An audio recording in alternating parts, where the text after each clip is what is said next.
তোকে চা খাওয়ালি ফুচকা খাওয়ালি আর কি কমি ছিল সাথী, তোকে চা খাওয়ালি ফুচকা খাওয়ালি আর কি কমি ছিল সাথী।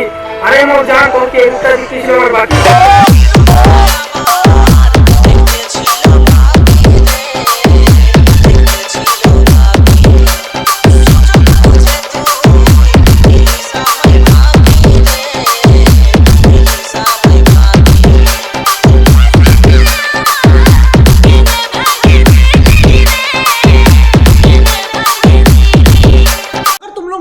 सब्सक्राइब करो, वो जो लाल वाला बटन है उसके साथ सूर्य नमस्कार करो या फिर अनुलोम विलोम, मुझे नहीं पता, बस क्लिक हो जाना चाहिए। अब मैं भी